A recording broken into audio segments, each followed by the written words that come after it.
Halo semua, kali ini kita akan belajar membuat lem pati murni, lem tradisional yang dibuat dari tepung terigu dengan cara memisahkan bagian proteinnya atau gluten. Teknik ini sudah digunakan sejak lama, bahkan menjadi standar dalam konservasi karya seni di atas kertas seperti lukisan Tiongkok dan Jepang. Menariknya, lem pati murni ini jauh lebih kuat, lebih jernih, dan lebih stabil dibandingkan lem tepung biasa. Dan yang paling penting, lem ini aman untuk kertas, tidak meninggalkan noda dan tidak mudah rusak meski disimpan lama. Nah, sebelum mulai, yuk kita pahami dulu perbedaannya. Lem tepung biasa dibuat dari seluruh bagian tepung, pati, dan gluten. Kandungan gluten memang membuatnya lebih kenyal, tapi juga bisa menyebabkan lem lebih asam dan mudah menarik jamur atau serangga. Sementara lem pati murni hanya menggunakan bagian patinya saja. Hasilnya, lem jadi halus, putih, dan kuat banget untuk digunakan pada kolase kertas atau karya seni seperti ulan taga. Teknik ini juga merupakan hasil pengembangan dari metode pembuatan lem yang sudah digunakan di lukisan Tiongkok selama berabad-abad. Sekarang kita siapkan bahan dan alatnya dulu ya. Yang kamu butuhkan, tepung terigu protein sedang atau rendah, 2 mangkuk besar, saringan halus atau kain katun tipis, panci anti lengket, sendok pengaduk, dan sedikit kapur barus atau kamper. Oke, kita mulai dari fase pertama, yaitu memisahkan pati dari gluten. Pertama, buat adonan. Campur tepung terigu dengan air sedikit demi sedikit, aduk sampai jadi adonan kental yang nggak lengket.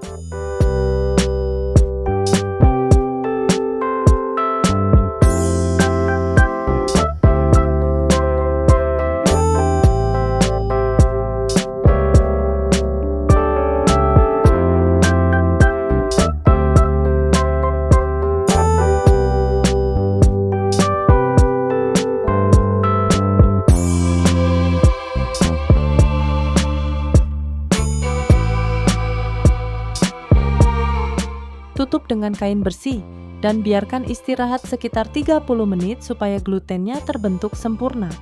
Setelah itu, siapkan mangkuk besar berisi air bersih dan letakkan saringan di atasnya.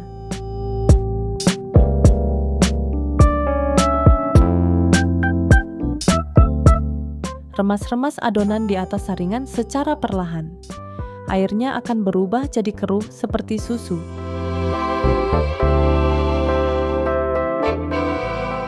Nah, itu adalah pati yang keluar dari adonan. Lakukan terus sampai yang tersisa di tangan cuma gumpalan kenyal berwarna agak kekuningan. Itu adalah gluten, dan kita nggak butuh bagian itu untuk lem ini. Sekarang, kumpulkan semua air pati tadi dalam satu wadah besar. Diamkan minimal 4-6 jam, atau bisa juga semalaman.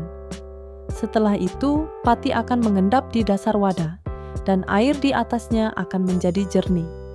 Tuang perlahan air bagian atasnya, jangan sampai endapannya ikut keaduk.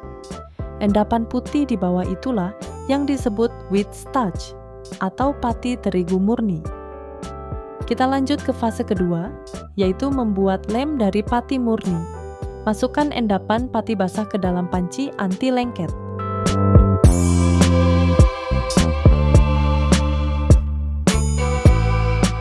Tambahkan 1 biji kamper yang sudah digerus, lalu untuk setiap satu bagian pati, tambahkan 4-5 bagian air dingin.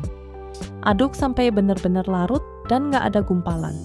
Supaya hasilnya sempurna, masak menggunakan metode double boiler.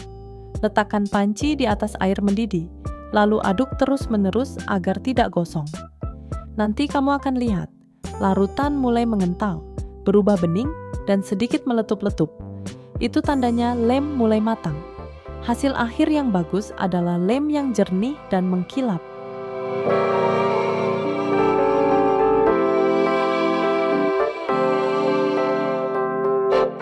Setelah matang, angkat lem dan saring selagi masih hangat supaya nggak ada gumpalan.